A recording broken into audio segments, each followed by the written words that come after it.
Hello student, good morning ਜੀ। ਤੁਹਾਡਾ ਸਵਾਗਤ ਹੈ ਸਾਡੇ channel Gary Kaman polity video 'ਤੇ। ਅੱਜ ਅਸੀਂ ਇੰਡੀਅਨ ਪੋਲਿਟੀ ਦੇ ਟੌਪ MCQ ਕਰਨ ਜਾ ਰਹੇ ਹਾਂਗੇ, ਜਿਹੜੇ political lecturer, master cadre, PS TET, C TET ਅਤੇ ਅਦਰ ਪੰਜਾਬ ਦੇ ਜਿਹੜੇ ਐਗਜ਼ਾਮ ਨੇ ਉਹਨਾਂ ਲਈ ਬੈਨੀਫੀਸ਼ੀਅਲ ਨੇ।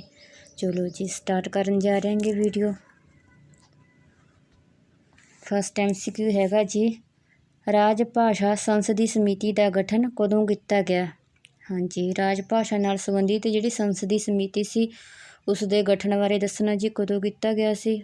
ਆਪਸ਼ਨ ਹੈ ਜੀ 1976, 1979, 1980 ਜਾਂ ਫਿਰ 1981। ਸਹੀ ਆਪਸ਼ਨ ਬਣੂਗਾ ਜੀ ਇੱਥੇ ਸਾਡੇ ਕੋਲ ਆਪਸ਼ਨ ਨੰਬਰ A 1976। ਇੱਕ ਮਿੰਟ, ਠੀਕ ਹੈ ਜੀ, 1976 ਆਪਣਾ ਰਾਈਟ ਆਂਸਰ ਹੈ ਜੀ। ਚਲੋ ਜੀ ਨੈਕਸਟ ਹੈ ਜੀ, ਕੇਂਦਰੀ ਹਿੰਦੀ ਸਮਿਤੀ ਦਾ ਗਠਨ 1967 ਵਿੱਚ ਕੀਤਾ ਗਿਆ। ਇਸ ਸਮਿਤੀ ਦੇ ਮੁਖੀ ਹੁੰਦੇ ਹਨ। ਹਾਂਜੀ, ਜਿਹੜੇ 1967 ਵਿੱਚ ਕੇਂਦਰ ਵੱਲੋਂ ਹਿੰਦੀ ਸਮਿਤੀ ਦਾ ਗਠਨ ਕੀਤਾ ਗਿਆ ਸੀ ਜੀ। ਇਸ ਸਮਿਤੀ ਦੇ ਮੁਖੀ ਬਾਰੇ ਪੁੱਛਿਆ ਗਿਆ ਵੀ ਮੁਖੀ ਕੌਣ ਸੀਗੇ। ਆਪਸ਼ਨ ਹੈ ਜੀ ਰਾਸ਼ਟਰਪਤੀ, ਉਪ ਰਾਸ਼ਟਰਪਤੀ, ਪ੍ਰਧਾਨ ਮੰਤਰੀ ਜਾਂ ਫਿਰ ਗ੍ਰਹਿ ਮੰਤਰੀ। ਸਹੀ ਆਪਸ਼ਨ ਬਣੂਗੀ ਜੀ ਇੱਥੇ ਆਪਣੇ ਲਵੇ ਆਪਸ਼ਨ ਨੰਬਰ C ਗ੍ਰਹਿ ਮੰਤਰੀ। ਪਹਿਲੇ ਦਾ ਹੈਗਾ ਸੀ 1976। ਠੀਕ ਹੈ ਜੀ। ਚਲੋ ਜੀ ਨੈਕਸਟ ਸਲਾਈਡ 'ਤੇ ਚੱਲਦੇ ਆਂਗੇ। ਹਾਂਜੀ, ਅਗਲਾ ਹੈਗਾ ਜੀ ਕੁਐਸਚਨ, ਭਾਰਤੀ ਪ੍ਰਸ਼ਾਸਨਿਕ ਸੇਵਾ ਕੈਡਰ ਦੇ ਕੰਟਰੋਲ ਦਾ ਅਧਿਕਾਰ ਕਿਸ ਨੂੰ ਹੈ? ਹਾਂਜੀ, ਜਿਹੜੀ ਭਾਰਤੀ ਪ੍ਰਸ਼ਾਸਨਿਕ ਐਡਮਿਨਿਸਟ੍ਰੇਟਿਵ ਸੇਵਾ ਕੈਡਰ ਹੈ ਜੀ, ਉਸ ਦੇ ਕੰਟਰੋਲ ਦਾ ਅਧਿਕਾਰ ਹੈ ਜਿਹੜਾ ਉਹ ਕਿਸ ਕੋਲ ਹੈਗਾ ਜੀ। ਆਪਸ਼ਨ ਹੈ ਜੀ ਗ੍ਰਹਿ ਮੰਤਰਾਲਾ, ਪ੍ਰਧਾਨ ਮੰਤਰੀ ਦਫ਼ਤਰ ਜਾਂ ਫਿਰ ਲੋਕ ਸ਼ਿਕਾਇਤ ਅਤੇ ਪੈਨਸ਼ਨ ਵਿਭਾਗ, ਮਾਨਵ ਸੰਸਾਧਨ ਵਿਕਾਸ ਮੰਤਰਾਲਾ। ਸਹੀ ਆਪਸ਼ਨ ਹੈਗਾ ਜੀ ਇੱਥੇ ਆਪਣੇ ਲਵੇ option number C public grievance and personnel ਲਵੇ ਲੋਕ ਸ਼ਿਕਾਇਤ ਅਤੇ ਪੈਨਸ਼ਨਰ ਵਿਭਾਗ ਕੋਲੇ ਜੀ ਇਹ। ਠੀਕ ਹੈ ਜੀ। ਨੈਕਸਟ ਹੈ ਜੀ, ਕਰਮਚਾਰੀ ਚੋਣ ਆਯੋਗ, ਜਿਸ ਨੂੰ ਸ਼ੁਰੂ ਵਿੱਚ ਅਧੀਨਤਾ ਕਰਮਚਾਰੀ ਸੇਵਾ ਆਯੋਗ ਕਿਹਾ ਜਾਂਦਾ ਸੀ, ਦਾ ਗਠਨ ਕਦੋਂ ਕੀਤਾ ਗਿਆ? ਹਾਂਜੀ, ਜਿਹੜਾ ਕਰਮਚਾਰੀ ਚੋਣ ਆਯੋਗ ਆ ਸਟਾਰਟਿੰਗ ਵਿੱਚ ਇਸ ਨੂੰ ਕੀ ਕਿਹਾ ਜਾਂਦਾ ਸੀ? ਕਰਮਚਾਰੀ ਸੇਵਾ ਆਯੋਗ। ਇਸ ਦੇ ਗਠਨ ਬਾਰੇ ਦੱਸਣਾ ਜੀ ਕਦੋਂ ਹੋਇਆ ਸੀ। 1 ਜੁਲਾਈ 1975, 1 ਜੁਲਾਈ 1976, 1 ਜੁਲਾਈ 1977 ਜਾਂ ਫਿਰ 1 ਜੁਲਾਈ 1978।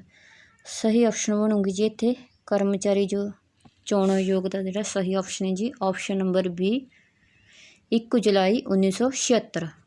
ਚਲੋ ਜੀ ਨੈਕਸਟ ਵੱਲ ਚੱਲਦੇ ਆਂਗੇ। ਹਾਂਜੀ, ਨੈਕਸਟ ਹੈਗਾ ਜੀ, ਇੱਕ ਮਿੰਟ ਜੀ, ਹੁਣ ਰਾਈਟ ਆ, ਜੰਮੂ ਕਸ਼ਮੀਰ ਦੇ ਮਹਾਰਾਜਾ ਨੇ ਭਾਰਤੀ ਸੰਘ ਵਿੱਚ ਸ਼ਾਮਿਲ ਹੋਣ ਲਈ ਕਦੋਂ ਅਧਿਨਿਯਮ ਪੱਤਰ 'ਤੇ ਦਸਤਖਤ ਕੀਤੇ ਸਨ?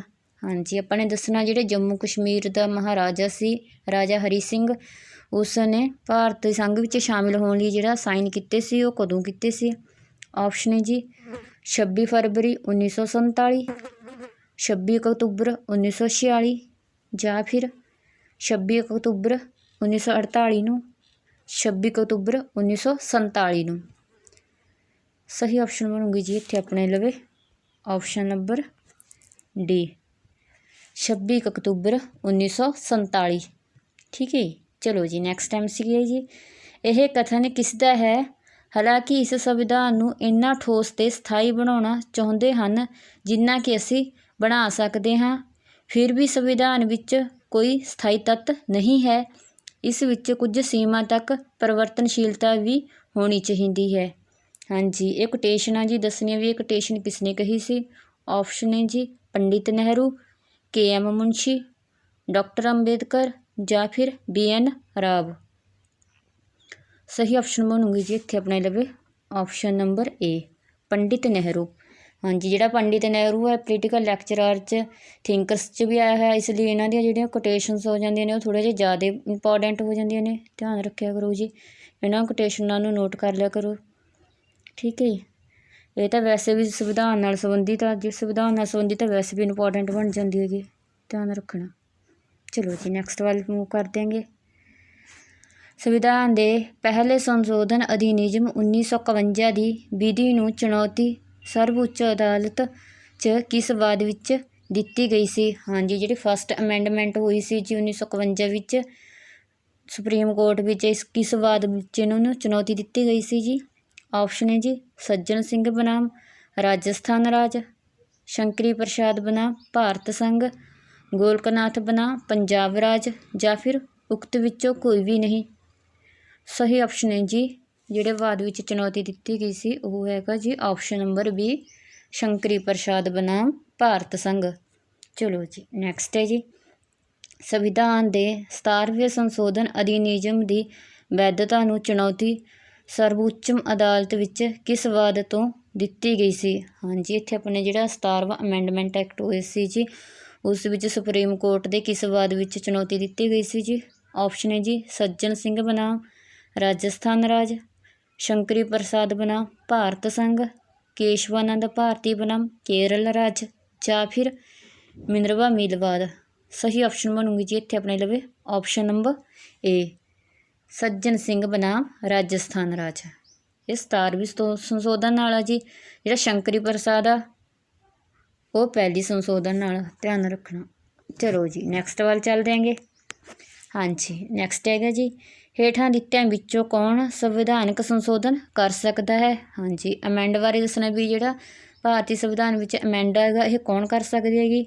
ਆਪਸ਼ਨ ਹੈ ਜੀ ਰਾਸ਼ਟਰਪਤੀ ਅਤੇ ਪ੍ਰਧਾਨ ਮੰਤਰੀ ਦੋਵੇਂ ਰਲ ਕੇ, ਜਾਂ ਫਿਰ ਸੰਸਦ, ਵਿਧਾਨ ਸਭਾਵਾਂ ਜਾਂ ਫਿਰ ਇਕੱਲਾ ਰਾਸ਼ਟਰਪਤੀ। ਸਹੀ ਆਪਸ਼ਨ ਬਣੂਗੀ ਜੀ ਇੱਥੇ ਆਪਣੇ ਲਵੇ ਆਪਸ਼ਨ ਨੰਬਰ ਬੀ, ਜਿਹੜਾ ਅਮੈਂਡ ਕਰਨ ਦਾ ਜਿਹੜਾ ਅਧਿਕਾਰ ਹੈ ਜੀ ਉਹ ਪਾਰਲੀਮੈਂਟ ਕੋਲ ਹੈ, ਸੰਸਦ ਕੋਲ। ਠੀਕ ਹੈ ਜੀ। ਚਲੋ ਜੀ ਨੈਕਸਟ ਹੈ ਜੀ, ਗੋਲਕਨਾਥ ਬਨਾਮ ਪੰਜਾਬ ਰਾਜ ਵਿੱਚ ਕਿੰਨੇ ਜੱਜਾਂ ਦੀ ਸੰਵਿਧਾਨਕ ਪੀਠ ਸੀ? ਹਾਂਜੀ, ਜਿਹੜਾ ਗੋਲਕਨਾਥ ਪੰਜਾਬ ਰਾਜ ਨਾਲ ਸੰਬੰਧਿਤ ਜਿਹੜਾ ਕੇਸ ਸੀ ਇਸ ਵਿੱਚ ਕਿੰਨੇ ਜੱਜਾਂ ਦੀ ਪੀਠ ਸੀ ਜੀ ਉਹਨਾਂ ਬਾਰੇ ਦੱਸਣਾਗਾ। ਆਪਸ਼ਨ ਹੈ ਜੀ 10 ਜੱਜਾਂ ਦੀ, 11 ਜੱਜਾਂ ਦੀ, 9 ਜੱਜਾਂ ਦੀ ਜਾਂ ਫਿਰ 13 ਜੱਜਾਂ ਦੀ। ਸਹੀ ਆਪਸ਼ਨ ਹੈ ਜੀ ਇੱਥੇ ਆਪਣੇ ਕੋਲ ਆਪਸ਼ਨ ਨੰਬਰ ਬੀ, 11 ਜੱਜਾਂ ਦੀ।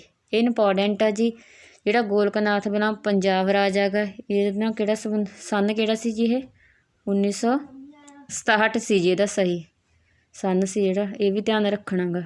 ਠੀਕ ਹੈ ਜੀ। ਚਲੋ ਜੀ ਨੈਕਸਟ ਵੱਲ ਚੱਲ ਦਿਆਂਗੇ, ਕੇਸ਼ਵਾਨੰਦ ਭਾਰਤੀ ਬਨਾਮ ਕੇਰਲ ਰਾਜ ਵਿੱਚ ਕਿੰਨੇ ਜੱਜਾਂ ਦੀ ਪੀਠ ਸੀ? ਆਪਸ਼ਨ ਹੈ ਜੀ 10, 7, 13 ਜਾਂ ਫਿਰ 15। ਸਹੀ ਆਪਸ਼ਨ ਹੈ ਜੀ ਜਿਹੜਾ ਕੇਸ਼ਵਾਨੰਦ ਭਾਰਤੀ ਕੇਸ ਸੀ ਜੀ ਇਹਦੇ ਵਿੱਚ 13 ਜੱਜਾਂ ਦੀ ਪੀਠ ਸੀ। ਸਭ ਤੋਂ ਵੱਧ ਪੀਠ ਕੇਸ਼ਵਾਨੰਦ ਭਾਰਤੀ ਸੀ ਜੀ, ਜਿਹੜਾ ਸੈਕਿੰਡ ਮੋਸਟ ਜੱਜ ਸੀ ਉਹ ਹੈਗੇ ਸੀ ਗੋਲਕਨਾਥ ਭਾਰਤੀ 'ਚ। ਠੀਕ ਆ, ਧਿਆਨ ਰੱਖਣਾ, ਦੋਨੇ ਇੰਪੋਰਟੈਂਟ MCQ ਨੇ। ਨੈਕਸਟ ਹੈ ਜੀ, 42ਵੇਂ ਸੰਵਿਧਾਨਕ ਸੰਸ਼ੋਧਨ ਦੁਆਰਾ ਕਿੰਨੇ ਅਨੁਛੇਦਾਂ ਵਿੱਚ ਅਤੇ ਕਿਸ ਸੂਚੀ ਵਿੱਚ ਸੰਸ਼ੋਧਨ ਕੀਤਾ ਗਿਆ? ਆਪਸ਼ਨ ਹੈ ਜੀ 51 ਅਨੁਛੇਦ ਵਿੱਚ ਅਤੇ 7ਵੀਂ ਅਨੁਸੂਚੀ ਵਿੱਚ, 53 ਅਨੁਛੇਦਾਂ ਵਿੱਚ ਅਤੇ 9ਵੀਂ ਸੂਚੀ ਵਿੱਚ, 53 ਅਨੁਛੇਦਾਂ ਵਿੱਚ ਅਤੇ 8ਵੀਂ ਅਨੁਸੂਚੀ ਵਿੱਚ ਜਾਂ ਫਿਰ 53 ਅਨੁਛੇਦਾਂ ਵਿੱਚ ਅਤੇ 7ਵੀਂ ਸੂਚੀ ਵਿੱਚ। ਹਾਂਜੀ, ਕਿਹੜੀ ਅਨੁਸੂਚੀ ਵਿੱਚ ਅਸੀਂ ਦੱਸਣਾ ਜੀ। ਸਹੀ ਆਪਸ਼ਨ ਬਣੂਗੀ ਜੀ ਇਹਦਾ ਜਿਹੜਾ 42ਵੀਂ ਸੰਵਿਧਾਨਕ ਸੰਸ਼ੋਧਨ ਹੋਈ ਸੀ ਜੀ ਇਹ ਹੋਈ ਸੀ ਆਪਸ਼ਨ ਨੰਬਰ ਡੀ। ਉਸ ਸਮੇਂ 53 ਅਨੁਛੇਦਾਂ ਵਿੱਚ ਅਮੈਂਡ ਕੀਤਾ ਗਿਆ ਸੀ ਅਤੇ ਕਿਹੜੀ ਅਨੁਸੂਚੀ ਵਿੱਚ ਹੋਈ ਸੀ ਜੀ? 7ਵੀਂ ਅਨੁਸੂਚੀ ਵਿੱਚ। ਠੀਕ ਹੈ ਜੀ। ਇਹ ਜਿਹੜਾ 42ਵੀਂ ਅਮੈਂਡਮੈਂਟ ਹੋਈ ਸੀ ਇਹਨੂੰ ਮਿੰਨੀ ਕੌਂਸਟੀਟਿਊਸ਼ਨ ਵੀ ਕਿਹਾ ਜਾਂਦਾ ਜੀ, ਇਹ 1976 ਵਿੱਚ ਹੋਈ ਸੀ ਜੀ, ਇਹ ਵੀ ਧਿਆਨ ਰੱਖਣਾ। ਠੀਕ ਹੈ ਜੀ। ਕੇਸ਼ਵਾਨੰਦ ਭਾਰਤੀ ਜਿਹੜਾ ਬਨਾਮ ਕੇਰਲ ਰਾਜ ਸੀ ਇਹ ਕੇਸ ਕਦੋਂ ਚੱਲਿਆ ਸੀ ਜੀ? 1973 ਦਾ ਹੀ ਇਹ ਵੀ ਯਾਦ ਰੱਖਣਾ। ਚਲੋ ਜੀ ਨੈਕਸਟ ਵੱਲ ਚੱਲ ਜਾਵਾਂਗੇ। ਭਾਰਤ ਦੀ ਪਹਿਲੀ ਚੋਣ ਸਭਾ ਦੀ ਭਾਰਤ ਦੀ ਪਹਿਲੀ ਲੋਕ ਸਭਾ ਦੀ ਪਹਿਲੀ ਬੈਠਕ ਕਦੋਂ ਹੋਈ ਸੀ? ਹਾਂਜੀ, ਇੱਥੇ ਆਪਣੇ ਦੱਸਣਾ ਜਿਹੜੀ ਲੋਕ ਸਭਾ ਦੀ ਪਹਿਲੀ ਬੈਠਕ ਹੋਈ ਸੀ ਜੀ ਆਜ਼ਾਦੀ ਤੋਂ ਬਾਅਦ ਉਹ ਕਦੋਂ ਹੋਈ ਸੀ? ਆਪਸ਼ਨ ਹੈ ਜੀ 13 ਮਈ 1951 ਨੂੰ ਜਾਂ ਫਿਰ 13 ਮਈ 1952 ਨੂੰ, 13 ਮਈ 1953 ਨੂੰ ਜਾਂ ਫਿਰ 13 ਅਪ੍ਰੈਲ 1952 ਨੂੰ। ਸਹੀ ਆਪਸ਼ਨ ਹੈ ਜੀ ਇੱਥੇ ਆਪਣੇ ਕੋਲ ਲੋਕ ਸਭਾ ਦੀ ਜਿਹੜੀ ਪਹਿਲੀ ਬੈਠਕ ਹੋਈ ਸੀ ਉਹ ਹੋਈ ਸੀ ਜੀ 13 ਮਈ 1952 ਨੂੰ। ਧਿਆਨ ਰੱਖਣਾ ਹੈ। ਚਲੋ ਜੀ ਨੈਕਸਟ ਹੈ ਜੀ, ਰਾਜ ਸਭਾ ਦਾ ਸਭ ਤੋਂ ਪਹਿਲਾ ਗਠਨ ਕਦੋਂ ਹੋਇਆ ਸੀ? ਹਾਂਜੀ, ਰਾਜ ਸਭਾ ਦਾ ਗਠਨ ਦੱਸਣਾ ਜੀ। ਆਜ਼ਾਦੀ ਤੋਂ ਬਾਅਦ ਕਦੋਂ ਹੋਇਆ ਸੀ ਜੀ? ਆਪਸ਼ਨ ਹੈ ਜੀ 10 ਅਪ੍ਰੈਲ 1952 ਨੂੰ, 10 ਅਪ੍ਰੈਲ 1953 ਨੂੰ, ਜਾਂ ਫਿਰ 3 ਅਪ੍ਰੈਲ 1952 ਨੂੰ, ਜਾਂ ਫਿਰ 3 ਅਪ੍ਰੈਲ 1953 ਨੂੰ। ਸਹੀ ਆਪਸ਼ਨ ਬਣੂਗੀ ਜੀ ਇੱਥੇ ਆਪਣੇ ਕੋਲ ਆਪਸ਼ਨ ਨੰਬਰ ਸੀ, 3 ਅਪ੍ਰੈਲ 1952 ਨੂੰ ਰਾਜ ਸਭਾ ਦਾ ਸਭ ਤੋਂ ਪਹਿਲਾ ਗਠਨ ਕੀਤਾ ਗਿਆ ਸੀ ਜੀ। ਠੀਕ ਹੈ, ਚਲੋ ਜੀ ਨੈਕਸਟ ਚੱਲਦੇ ਹਾਂ ਜੀ। ਨੈਕਸਟ ਹੈਗਾ ਜੀ, ਰਾਜ ਸਭਾ ਦੀ ਪਹਿਲੀ ਬੈਠਕ ਕਦੋਂ ਹੋਈ? ਹਾਂਜੀ, ਉੱਪਰ ਗਠਨ ਬਾਰੇ ਪੁੱਛੇ ਗਏ ਸੀ ਕੁਐਸਚਨ, ਤੇ ਹੁਣ ਕਿਹਦੇ ਬਾਰੇ? ਪਹਿਲੀ ਬੈਠਕ ਬਾਰੇ। ਆਪਸ਼ਨ ਹੈ ਜੀ 13 ਮਈ 1952 ਨੂੰ, 13 ਅਪ੍ਰੈਲ 1952 ਨੂੰ, 13 ਮਈ 1953 ਨੂੰ, ਜਾਂ ਫਿਰ 13 ਅਪ੍ਰੈਲ 1954 ਨੂੰ। ਸਹੀ ਆਪਸ਼ਨ ਬਣੂਗੀ ਜੀ ਆਪਣੇ ਕੋਲ ਆਪਸ਼ਨ ਨੰਬਰ ਏ, 13 ਅਪ੍ਰੈਲ 1952 ਨੂੰ ਰਾਜ ਸਭਾ ਦੀ ਪਹਿਲੀ ਬੈਠਕ ਹੋਈ ਸੀ। ਠੀਕ ਹੈ, ਚਲੋ ਨੈਕਸਟ ਹੈ ਜੀ। ਹਾਂਜੀ, 13 ਮਈ 1952 ਨੂੰ ਇਹ ਲੋਕ ਸਭਾ ਦੀ ਹੋਈ ਸੀ, ਅਤੇ ਉਸੀ ਦਿਨ ਰਾਜ ਸਭਾ ਦੀ ਵੀ ਪਹਿਲੀ ਬੈਠਕ ਹੋਈ ਸੀ। ਨੈਕਸਟ ਹੈ ਜੀ, ਰਾਜ ਸਭਾ ਦੇ ਮੈਂਬਰਾਂ ਦੇ ਪਹਿਲੇ ਸਮੂਹ ਦੀ ਸੇਵਾ ਮੁਕਤੀ ਕਦੋਂ ਹੋਈ ਸੀ? ਹਾਂਜੀ, ਆਪਾਂ ਜਾਣਦੇ ਹਾਂ ਕਿ ਜਿਹੜਾ ਰਾਜ ਸਭਾ ਇੱਕ ਸਥਾਈ ਸਦਨ ਆਂਗੀ। ਇਸ ਦਾ ਟਾਈਮ ਪੀਰੀਅਡ ਹੈ ਜਿਹੜਾ 6 ਸਾਲ ਆ। ਇਹਦੇ 1/3 ਮੈਂਬਰ ਨੇ ਜਿਹੜੇ 2 ਸਾਲ ਬਾਅਦ ਰਿਟਾਇਰ ਹੁੰਦੇ ਨੇ। ਜਿਹੜੇ ਫਸਟ ਟਾਈਮ ਰਿਟਾਇਰ ਹੋਏ ਸੀ ਜੀ, ਉਹਨਾਂ ਬਾਰੇ ਪੁੱਛਿਆ ਗਿਆ ਗਾ ਵੀ ਇਹ ਕਦੋਂ ਰਿਟਾਇਰ ਹੋਏ ਸੀ। ਆਪਸ਼ਨ ਹੈ ਜੀ 2 ਅਪ੍ਰੈਲ 1955 ਨੂੰ, 2 ਅਪ੍ਰੈਲ 1954 ਨੂੰ, ਜਾਂ ਫਿਰ 2 ਅਪ੍ਰੈਲ 1953 ਨੂੰ, ਜਾਂ 2 ਅਪ੍ਰੈਲ 1957 ਨੂੰ। ਜਿਹੜਾ ਸਹੀ ਆਪਸ਼ਨ ਹੈ ਜੀ ਉਹ ਆਪਣੇ ਲਈ ਹੈਗਾ ਵੀ ਆਪਸ਼ਨ ਨੰਬਰ ਬੀ, 2 ਅਪ੍ਰੈਲ 1954 ਨੂੰ ਇਹਦੇ 1/3 ਮੈਂਬਰ ਨੇ ਜਿਹੜੇ ਸੇਵਾ ਮੁਕਤ ਹੋਏ ਸੀ ਜੀ। ਧਿਆਨ ਰੱਖਣਾ। ਚਲੋ ਜੀ ਨੈਕਸਟ ਹੈ ਜੀ। ਹਾਂਜੀ, ਇਹ ਵੀ ਕੋਟੇਸ਼ਨ ਆਂਗੀ। ਚਲੋ ਦੇਖਦੇ ਹਾਂ ਜੀ। ਮੈਨੂੰ ਇਸ ਬਾਰੇ ਬਿਲਕੁਲ ਸੰਦੇਹ ਨਹੀਂ ਕਿ ਚਾਹੇ ਭਾਵੇਂ ਸਰਕਾਰ ਜਨਤਾ ਨੂੰ ਰਾਹਤ ਦੇਵੇ ਜਾਂ ਨਾ, ਸਾਡੀ ਭਾਵੇਂ ਸਰਕਾਰ ਨੂੰ ਇੱਕ ਗੱਲ ਜ਼ਰੂਰ ਕਰਨੀ ਚਾਹੀਦੀ ਹੈ ਕਿ ਉਹ ਸਥਾਈ ਸਰਕਾਰ ਦੇਵੇ, ਵਿਧੀ ਅਤੇ ਵਿਵਸਥਾ ਬਣਾਈ ਰੱਖੇ। ਉਕਤ ਕਥਨ ਕਿਸ ਦਾ ਹੈ? ਇੱਕ ਵਾਰ ਦੁਬਾਰਾ ਰਿਪੀਟ ਕਰਦੇ ਹਾਂ ਜੀ। ਮੈਨੂੰ ਇਸ ਬਾਰੇ ਬਿਲਕੁਲ ਸੰਦੇਹ ਨਹੀਂ ਹੈ ਕਿ ਚਾਹੇ ਭਾਵੇਂ ਸਰਕਾਰ ਜਨਤਾ ਨੂੰ ਰਾਹਤ ਦੇਵੇ ਜਾਂ ਨਾ ਦੇਵੇ, ਸਾਡੇ ਭਾਵੇਂ ਸਰਕਾਰ ਨੂੰ ਇੱਕ ਗੱਲ ਜ਼ਰੂਰ ਕਰਨੀ ਚਾਹੀਦੀ ਹੈ। ਪਰ ਜਿਹੜੀ ਸਰਕਾਰਾਂ ਨੂੰ ਇੱਕ ਗੱਲ ਜ਼ਰੂਰੀ ਕਰਨੀ ਚਾਹੀਦੀ ਹੈ ਕਿ ਉਹ ਇੱਕ ਸਥਾਈ ਸਰਕਾਰ ਦੇਵੇ, ਜਿਹੜਾ ਵਿਧੀ ਦੁਆਰਾ ਬਣਾਈ ਵਿਵਸਥਾ 'ਤੇ ਚੱਲੇ। ਹਾਂਜੀ, ਇਹ ਕਥਨ ਕਿਹਾ ਗਿਆ ਸੀ ਜੀ। ਆਪਸ਼ਨ ਨੇ KM ਮੁਨਸ਼ੀ, ਪੰਡਿਤ ਨਹਿਰੂ, ਡਾਕਟਰ ਅੰਬੇਦਕਰ, ਜਾਂ ਫਿਰ ਸੀਤਾਰਮਈਆ। ਸਹੀ ਆਪਸ਼ਨ ਬਣੂਗੀ ਜੀ ਇੱਥੇ ਆਪਣੇ ਲਵੇ ਆਪਸ਼ਨ ਨੰਬਰ ਸੀ, ਡਾਕਟਰ ਅੰਬੇਦਕਰ। ਹਾਂਜੀ, ਇਹ ਵੀ ਪੋਲੀਟੀਕਲ ਲੈਕਚਰਾਰਾਂ ਨੂੰ ਥਿੰਕਰ ਵਿੱਚ ਆਉਂਦਾ ਹੈਗਾ ਅੰਬੇਦਕਰ, ਇਸ ਲਈ ਜਿਹੜੀ ਕੋਟੇਸ਼ਨ ਆ ਇੰਪੋਰਟੈਂਟ ਬਣ ਜਾਂਦੀ ਹੈ ਜੀ। ਧਿਆਨ ਰੱਖਣਾ। ਚਲੋ ਜੀ ਨੈਕਸਟ ਹੈ ਜੀ, ਰਾਜ ਸਭਾ ਦੇ ਮੈਂਬਰਾਂ ਦੀ ਸੇਵਾ ਮੁਕਤੀ ਦਾ ਕ੍ਰਮ ਕਿਸ ਆਦੇਸ਼ ਦੁਆਰਾ ਸ਼ਾਸਿਤ ਹੁੰਦਾ ਹੈ? ਆਪਸ਼ਨ ਹੈ ਜੀ ਰਾਜ ਸਭਾ ਮੈਂਬਰਾਂ ਦੀ ਪਦ ਅਵਧੀ ਆਦੇਸ਼ 1952 ਦੁਆਰਾ। ਆਪਸ਼ਨ ਨੰਬਰ ਬੀ ਸੰਸਦ ਮੈਂਬਰਾਂ ਦੀ ਪਦ ਅਵਧੀ ਆਦੇਸ਼ 1952 ਦੁਆਰਾ, ਰਾਜ ਸਭਾ ਆਦੇਸ਼ 1952, ਜਾਂ ਫਿਰ ਉਪਰੋਕਤ ਵਿੱਚੋਂ ਕੋਈ ਵੀ ਨਹੀਂ। ਸਹੀ ਆਪਸ਼ਨ ਬਣੂਗੀ ਜੀ ਇੱਥੇ ਆਪਣੇ ਕੋਲ ਆਪਸ਼ਨ ਨੰਬਰ ਏ, ਰਾਜ ਸਭਾ ਮੈਂਬਰਾਂ ਦੀ ਪਦ ਅਵਧੀ ਆਦੇਸ਼ 1952 ਦੁਆਰਾ। ਠੀਕ ਹੈ, ਵੀਡੀਓ ਅੱਗੇ ਤੋਰਨ ਤੋਂ ਪਹਿਲਾਂ ਰਿਕੁਐਸਟ ਹੈ ਜੀ, ਜੇ ਤੁਹਾਨੂੰ MCQ ਵਧੀਆ ਲੱਗ ਰਹੇ ਨੇ, ਕੁਝ ਨਵਾਂ ਸਿੱਖਣ ਨੂੰ ਮਿਲ ਰਿਹਾ, ਤਾਂ ਪਲੀਜ਼ ਲਾਈਕ ਕਰ ਦਿਓ ਅਤੇ ਵੀਡੀਓ ਨੂੰ ਅੱਗੇ ਵੀ ਸ਼ੇਅਰ ਕਰਨਾ ਅਤੇ ਕਮੈਂਟ ਕਰਕੇ ਜ਼ਰੂਰ ਦੱਸਿਆ ਕਰੋ ਕਿ ਵੀਡੀਓ ਕਹੀ ਜਿਹੀ ਲੱਗੀ।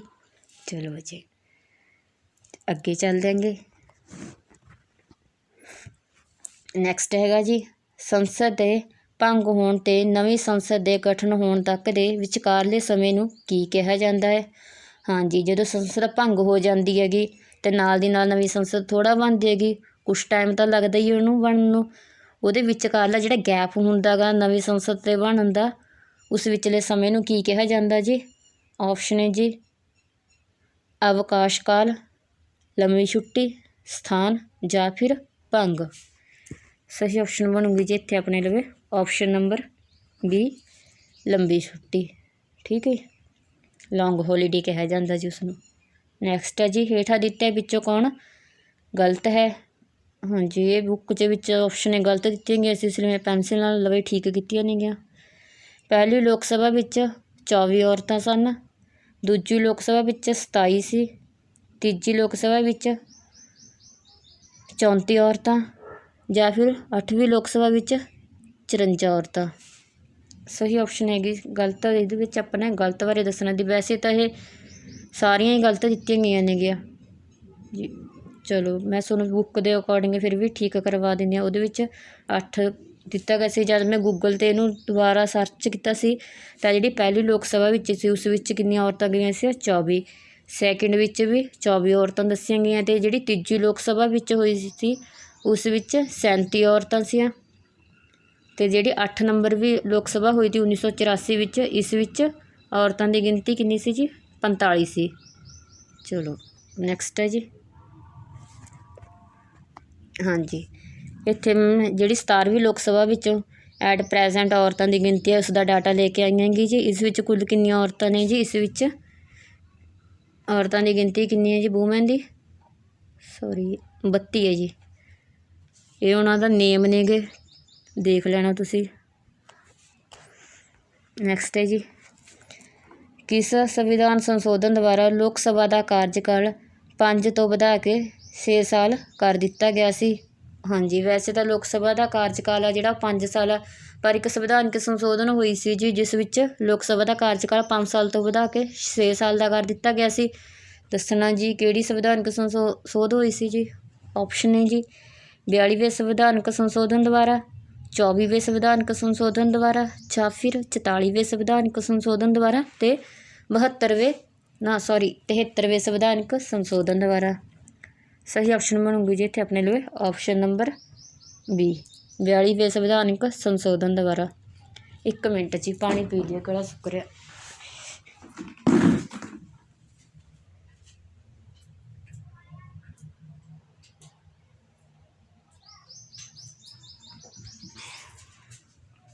ਚਲੋ ਜੀ ਅੱਗੇ ਸਟਾਰਟ ਕਰਨ ਜਾ ਰਹੇ। ਜੰਮੂ ਕਸ਼ਮੀਰ ਵਿੱਚ ਵਿਧਾਨ ਪ੍ਰੀਸ਼ਦਾਂ ਦਾ ਗਠਨ ਹੋਇਆ ਹੈ।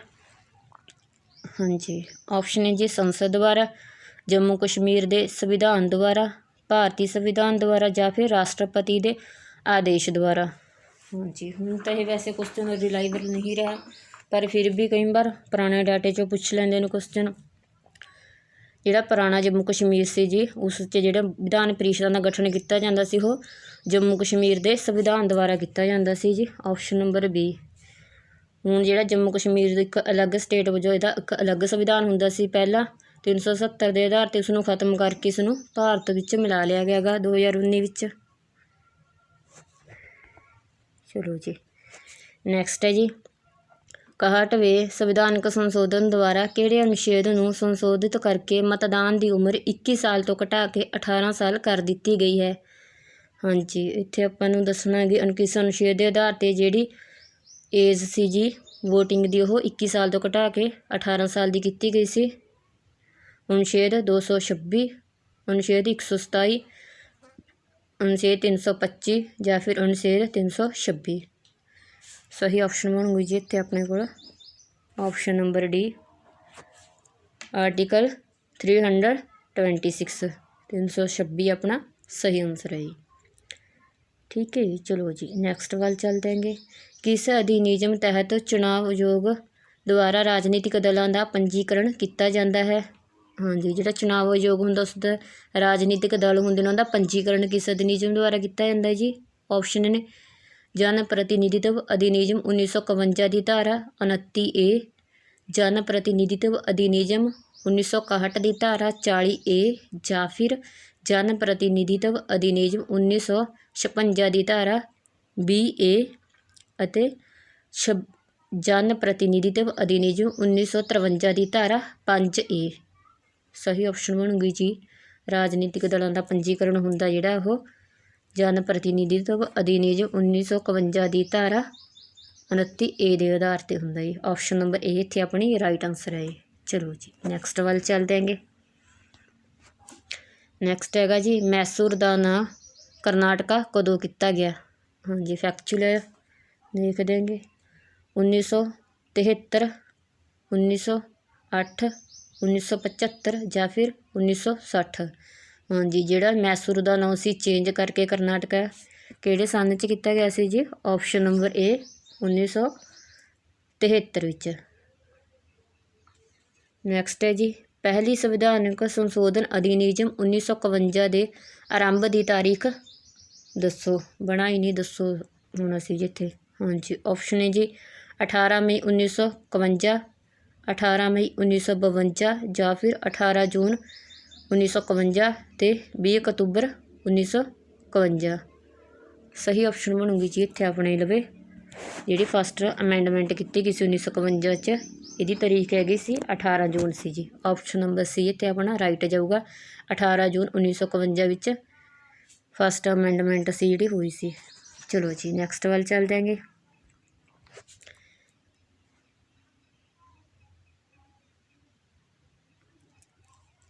ਸੌਰੀ ਕੁਐਸਚਨ ਵੀ ਥੋੜ੍ਹਾ ਜਿਹਾ ਜ਼ਿਆਦਾ ਲੈਂਥੀ ਹੈਗੀ। ਚਲੋ ਦੇਖ ਦਿਆਂਗੇ।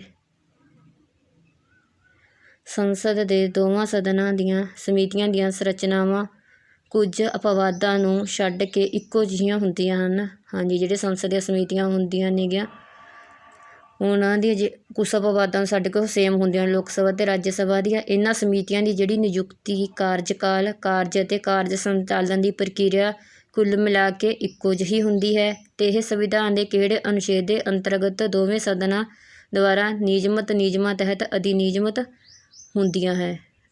ਹਾਂਜੀ ਜਿਹੜੀਆਂ ਸਮਿਤੀਆਂ ਹੁੰਦੀਆਂ ਨੇਗੀਆਂ ਇਹਨਾਂ ਦੇ ਅਨੁਛੇਦ ਪੁੱਛਣਾ ਜੀ ਆਪਣੇ ਆਰਟੀਕਲ ਕਿਸ ਆਧਾਰ 'ਤੇ ਹੁੰਦੀਆਂ ਨੇ ਸੰਸਦ ਵਿੱਚ। ਆਪਸ਼ਨ ਹੈ ਜੀ ਅਨੁਛੇਦ 118 ਦਾ ਏ, ਅਨੁਛੇਦ 119 ਦਾ ਬੀ, ਅਨੁਛੇਦ 120 ਦਾ ਏ ਜਾਂ ਫਿਰ ਅਨੁਛੇਦ 127 ਦਾ ਏ। ਸਹੀ ਆਪਸ਼ਨ ਬਣੂਗੀ ਜੀ ਇੱਥੇ ਆਪਣੇ ਕੋਲ ਆਪਸ਼ਨ ਨੰਬਰ ਏ, ਅਨੁਛੇਦ 118 ਦਾ ਏ ਰਾਈਟ ਆਨਸਰ ਹੈ ਜੀ। ਸੰਸਦੀ ਸਮਿਤੀਆਂ ਹੁੰਦੀਆਂ ਨੇ ਜਿਹੜੇ ਲੋਕ ਸਭਾ ਅਤੇ ਰਾਜ ਸਭਾ ਦੇ ਉਹਨਾਂ ਦੇ ਜਿਹੜੇ ਨਿਯਮ ਕਾਰਜ ਹੁੰਦੇ ਨੇ ਜੀ ਇਹ ਅਨੁਛੇਦ 118 ਏ ਦੇ ਆਧਾਰ 'ਤੇ ਹੁੰਦੇ ਨੇ। ਚਲੋ ਜੀ ਨੈਕਸਟ ਵੱਲ ਚੱਲ ਜਾਂਗੇ।